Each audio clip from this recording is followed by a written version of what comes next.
All right. Well, I thought the game ended up like I thought it would, not in terms of who won and lost, but that one team was going to lose, and it was going to be a tough loss, no matter who lost this game. You had two good teams in here playing.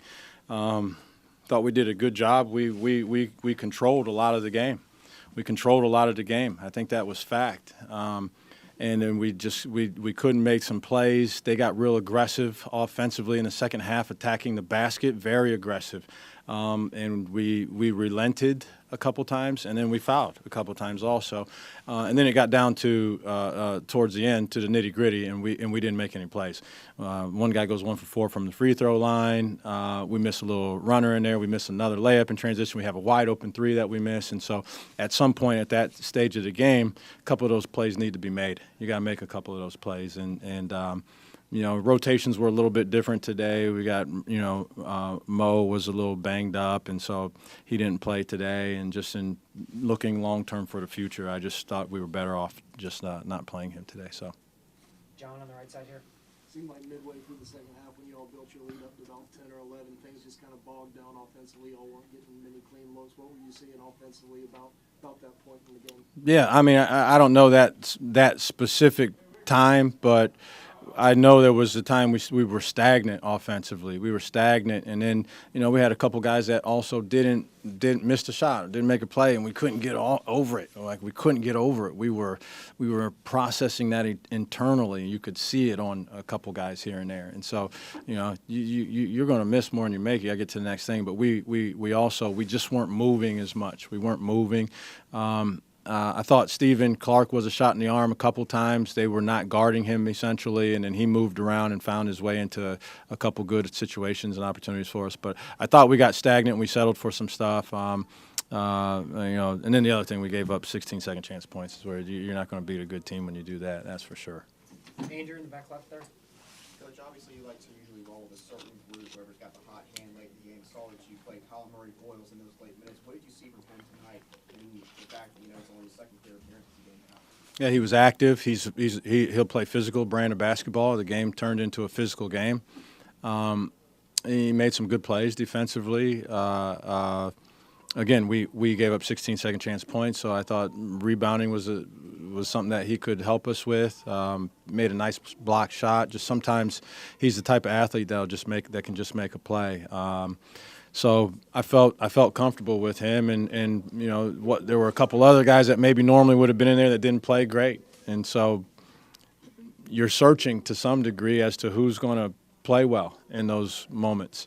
And a couple of our usual suspects weren't playing great, and so it made a lot of sense to me to go with Colin.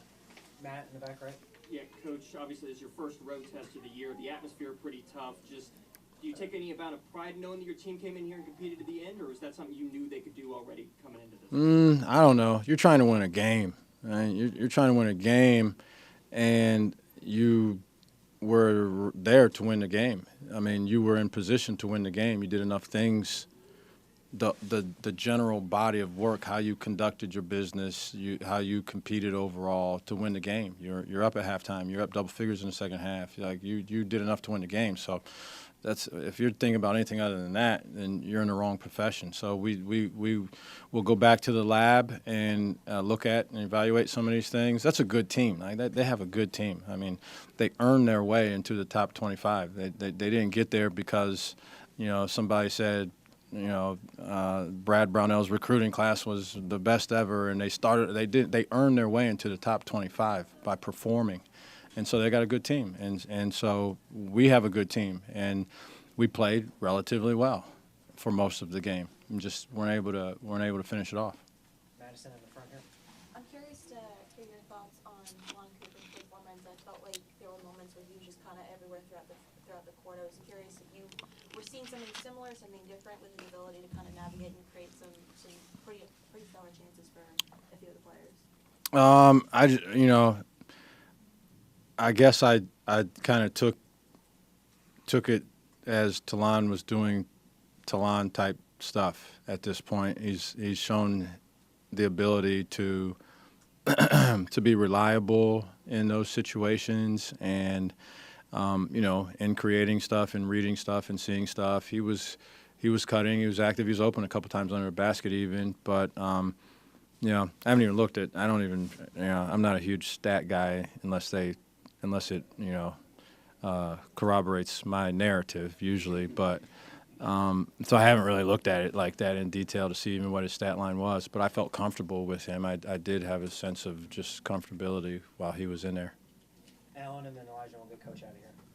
Last 7 minutes of the first half, you held Clemson off the scoreboard. What were you guys doing well defensively at that point? And did anything change in the second half, or was just Clemson executing better? We were competing. We were, we made some physical plays. We were competing physically. They got the ball in some duck ins, and we chested up physically without fouling, showing our hands, and we had an impact at the rim on their ability to put the ball in. I thought we did a good job of that at that point. And in the second half, they turned up how aggressive they were. They were just head down to rim. That was what they were doing. And, sometimes that's hard. It's hard to officiate that. It's hard to defend that. Sometimes it's hard. And that's what they were doing. They were very aggressive. They were being very aggressive. And, it was effective. And we gave up a couple duck-ins that were way too deep where you have no chance to you're just hoping the guy misses. So they turned up their level of aggression in terms of attacking, and then we made a couple errors defensively. They skipped the ball from one corner to the next. It's about as basic as it gets, and they get a wide open three on that. So it was a combination of a lot of things, but they played better. They played better than us at that time. But I thought we competed better defensively in the first half. Elijah, last question. Coach got up about 10 points, and then that's when Clemson goes on that 11-0 run. But what kind of lessons can a team like yours learn giving up a lead kind of in an environment like that where it got pretty hostile at times? Yeah, I just think you're in a learning by doing scenario, right? And you got a new team basically, and a lot of teams in college basketball are going through this, having a lot of new faces, and so you're in a learning by doing situation. And so I think you have to be in those situations to perform better in those situations. And your name's going to get called, and you got to stand up on a wide open shot, was what and make it, or on a defensive stop, or whatever the case may be. But ultimately, I think you have to be in those scenarios, and then you'll improve your performance as you gain more experience in those situations. A hostile environment, good team, well-coached team, physical team, skilled team, good-sized team, and you come in here and again you played well for the majority of the game, well enough that you in the back of your mind feel like you should have won, right? And then but you give a good team 16 second chance opportunities. You forfeited your chance pretty much, and then we had a couple plays, like I said, that we didn't perform. But I think ultimately it's just a good learning tool if it affects our behavior moving forward. Thanks, coach. Thanks. You're going to do South Carolina players back by the line.